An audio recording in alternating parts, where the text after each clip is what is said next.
international community, international organizations, nuclear countries must respond immediately. Росія не виконує жодних норм міжнародного права в сфері забезпечення ядерної радіаційної безпеки. We can see that Russia starts using the weapons of mass destruction, destroying people, ecosystem, we can call that ecocide. Bonjour, vous regardez L'Ukraine en flammes, une chaîne YouTube en français par l'Ukraine Crisis Media Center. Je m'appelle Tetiana Ogarkova et dans ce projet, on vous raconte comment l'Ukraine résiste face à l'agression russe.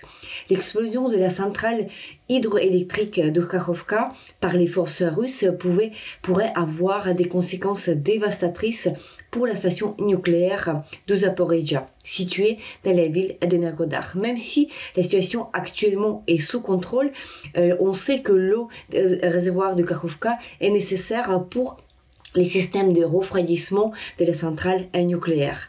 Dans l'épisode d'aujourd'hui, nous allons parler d'évolution de la situation sur le terrain et évaluer les risques potentiels pour les infrastructures nucléaires de la centrale à Zaporizhzhia. Si vous souhaitez en savoir plus sur le sujet, continuez à regarder cette vidéo et n'oubliez pas à vous abonner à notre chaîne YouTube pour ne pas manquer nos vidéos à venir. Pour l'instant, les images et vidéos satellites de réservoir de Kakhovka ne nous permettent pas de détecter le niveau réel de l'eau dans le réservoir. Pourtant, les experts nous disent que le scénario Fukushima est tout à fait envisageable dans la centrale nucléaire de Zaporizhzhia. Ainsi, les actions de la Russie qui peuvent entraîner ce scénario peuvent être assimilées à l'utilisation directe des armes nucléaires. Valéry Charlie, l'ancien ambassadeur des États-Unis de l'Ukraine aux États-Unis et cofondateur de l'Ukraine Crisis Media Center, appelle la communauté internationale à l'expulsion immédiate des troupes russes de la centrale nucléaire Zaporizhzhia, ce qui permettrait de cesser le chantage nucléaire. Écoutons-le parler. That's absolutely new level of escalation from Russian side in the Russian-Ukraine war. This could be compared with the weapons of mass destruction and the consequences of this event we even can't calculate for Ukrainian people, for Ukrainian territories, for Ukrainian ecology. But what most important, there's a demonstration of ability, readiness, and goals for Russian leadership to use such type of weapons against Ukraine. So it's absolutely new stage of this confrontation, new stage of Russian-Ukrainian war. The next target could be not only dams on Dnipro River, but also Zaporizhzhia nuclear power plant. Level of threats in nuclear threats grows significantly. Only way how to resolve this problem, this back in control to Ukrainian side on Zaporizhzhia nuclear plant facilities. Withdrawing all the weapons, all technique, all equipment bringing by Russian military to this power plant. International community, international organizations, nuclear countries must respond immediately. This response must be efficient, coordinated, and with understanding this next time could bring another level of threats. Very important that such countries like China, India, Brazil, or South Africa support the regime of non-proliferation and support all the steps that's bringing Russia to responsibility and not allow to use the nuclear as a threat for not only for Ukraine but all all the world, including Europe. Another important thing that's the organization responsible for monitoring, unfortunately, not having the opportunity on this stage to respond to Russian threats. That's why we need immediately to create new mechanism to push out the military from the stations. Another way is way for nowhere, because the aim of Russian leadership to bring escalation on the highest level and pushing Ukraine and all the partners for capitulation and fixing and keeping control on the occupied territories. We understand this play, this game, but the only way how not allow that, full the occupation of Ukrainian territories, including infrastructure projects and bringing back control to the Ukrainian authorities, also professionals who understand how to respond for nuclear threats. So it's only way how to manage that. It's very difficult now to understand this only way. It's very difficult to coordinate all the country on this approach, these goals, but Ukrainian official position remain the same. Only one way how to keep stability and security in Europe, restore security in Europe, it's a full occupation of territory of Ukraine and bringing international law, international rules, including in the such specific sphere like non-proliferation, to the position this was before Russia tried to to blow up not only this station, but also international order. If we allow Russians to undermine international order, to blow up all the rules, it will be end of the stability and peace in the world. We have a time to bring in peace back, and I believe we will do it. Le directeur général de l'Agence internationale en énergie atomique, Rafael Grossi, avait déclaré qu'au rythme actuel de la baisse de l'eau dans le réservoir de Kakhovka, il y aura suffisamment d'eau pour refroidir les systèmes de la centrale nucléaire à Zaporizhzhia pendant plusieurs jours. En outre, dit-il, il y a d'autres sources d'approvisionnement d'eau qui peuvent fonctionner pendant encore des mois si elles ne sont pas détruites.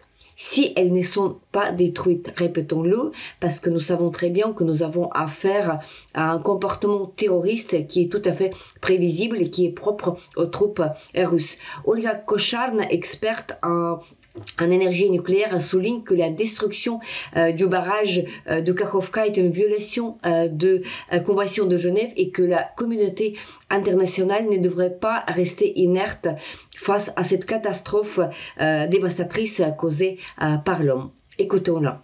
Ситуація навколо ЗАЕС та окупації ЧАЕС стала яскравим прикладом безпорадності міжнародних структур. Росія не виконує жодних норм міжнародного права в сфері забезпечення ядерної радіаційної безпеки. Вона не виконує норми міжнародних конвенцій протидії ядерному тероризму та протидії заручників. І тому єдиний інструмент примусити і дотримуватись норм міжнародного права – це економічні санкції проти ядерного терориста, співучасника злочинів воєнних, це державна корпорація «Росатом». Як персональні санкції, так і проти керівників і «Росатома», і всіх дивізіонів «Росатома», а також всіх осіб, які брали участь в окупації ЗАЕС протягом цього часу. Ну, зокрема, генеральний директор фейкової російської експлуатуючої організації ЗАЕС Олег Романенко, а також інші, які зараз знаходяться на майданчику ЗАЕС. Економічні санкції проти Росатому вже застосовуються. Перша була Велика Британія проти 17 керівників наглядової ради Росатома, США щодо окремих підприємств, ключових, наприклад, для реалізації міжнародних проєктів Росатома за кордонами, тобто будівництво АЕС за кордонами Росії російськими технологіями. Але, наприклад, Угорщина планує будувати за російськими ядерними технологіями АЕС ПАКШ за російські кредити. І чомусь Європейський Союз не має заходів впливу на це рішення Угорщини, яка також перешкоджає прийняттю консолідованих рішень щодо санкцій в пакетах Європейського Союзу. Але, на мій погляд, кожна європейська країна має приймати рішення щодо санкцій проти Росатому і персональних керівників Росатому і дивізіонів співробітників Росатому або підприємств Росатому саме на двосторонньому рівні. Це єдиний поки що інструмент. Це економічні санкції і також примушення Росатому зупинити ядерний тероризм. На Запорізькій зараз критичний дефіцит персоналу оперативного. Нагадаю, що до початку широкомасштабного вторгнення працювало 11 тисяч осіб, зараз близько 3 тисяч. Частину працівників ЗАЕС примушували підписувати контракти шантажем, також затримкою і катуванням. І тому критичний дефіцит персоналу, у зв'язку з чим системи безпеки деградують, бо не виконуються через дефіцит персоналу ремонти за графіком, огляд обладнання відповідно до регламенту і таке інше. І також це може сказатися на аварійному реагуванні, якщо відбудеться інцидент з радіаційними наслідками. Доля персоналу ЗАЕС важка. Я знаю, що громадська організація підготувала доповідь, яка має бути направлена до Міжнародного кримінального суду в Гаагу щодо тиску та шантажу та скоєння воєнних злочинів проти людяності стосовно персоналу ЗАЕС. Це окрема доповідь буде. І всі злочинці мають понести відповідальність і бути засуджені Міжнародним кримінальним судом, я сподіваюся. C'est bien pour la première fois qu'une guerre d'une telle ampleur frappe le territoire qui est doté d'installations nucléaires. L'ancien ministre ukrainien de la protection de l'environnement et de la sécurité nucléaire, Yuri Kostenko, estime que l'attaque russe contre la station hydroélectrique à Kakhovka marque une nouvelle étape de l'agression russe contre l'Ukraine et met en danger d'une manière significative non seulement l'Ukraine, mais tout le continent. Écoutons-le. I just wanted to focus not on the consequences. Yes, the dam is destroyed, and mostly we stress on what's going to happen, you know, the forecasts for environmental situation. But these are the consequences of this horrible aggression, that atrocity that Russia is demonstrating. Russia is ignoring all the rules of war, the customs, and basically Russia is a terrorist. This terrorism started when Chernobyl NPP was seized, later Zaporizhzhia NPP, and according to IAEA standards and norms, international norms, this is the nuclear terrorism. Unfortunately, UN Security Council and IAEA may say that they have almost ignored that, but they did not pay a lot of attention. But for me, it became a new stage, definitely, of modern war, for modern warfare. led by Russia because, you know, what the world is afraid the most, using the weapons of mass destruction. And yesterday's blast of the dam made by Russia, we can call it already, we can see that Russia starts using the weapons of mass destruction, destroying people, ecosystem, we can call that ecocide, or genocide, we can use that word, but primarily I'll call it the use of WMD. That's what it is by Russia. For the first time in the 21st century. And what all the experts actually try to warn us, because Putin is threatening with the nuke, you know, like a Neanderthal threatening with the nuke. When the red lines were set, you know, somehow Russia diminished it a little bit, but nobody paid attention to it, that Russia is holding a whole NPP as a captive, all the people there as captives, and the blast of the NPP, the explosion, can actually lead to worse consequences than even the situation in Japan during the World War II. We don't know what's happening there, you know, because we have territories occupied. We don't know the exact number of people who died or injured. People are not interested in the dam explosion. They want to stay healthy and alive. What Russia did, I call it like a new stage of warfare. Russian aggressor is opening a new stage of that horrible warfare, that horrible atrocity against humanity. It's not just against Ukraine, it's against humanity. There's no response I would love to get from international experts, world leaders, and security structures, primarily UNSC, of course, IAEA. No adequate response to the threat will still have these threats only growing in future, I think, and no proposals on how to avoid this escalation. Nothing. I don't see it. The fact that Russia is saying that we are escalating because we have HIMARS and, you know, getting all the types of weapons, and they have this mantra, this blah blah blah all the time, that this is the escalation the West is doing. But the West cannot give a consolidated response and say that Russia, with its actions, not just leading to escalation, it's leading to the Third World War, because WMD is already used.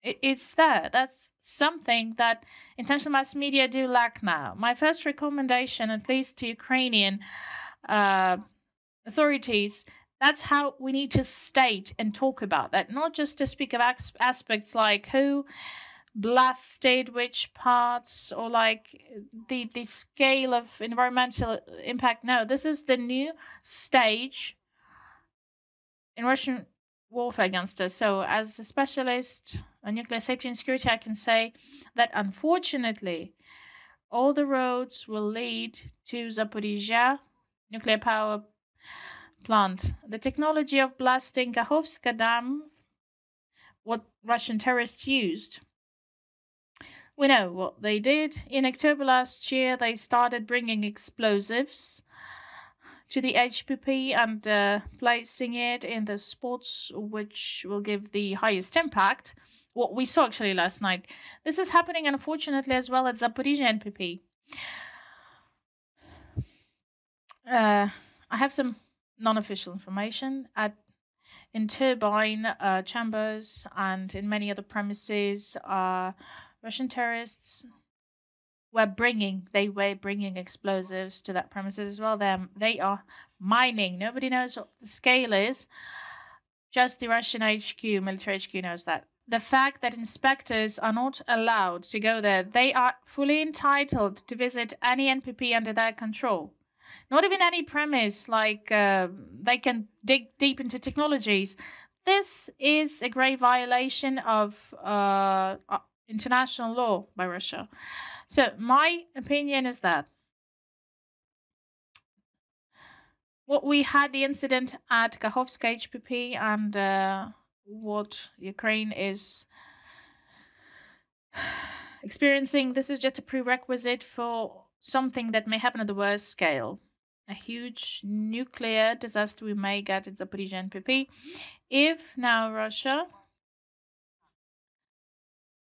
observes purely diplomatic, like very neutral response to its use of WMD, if there will be no response, I don't want to be a bad prophet or an angry prophet, you know.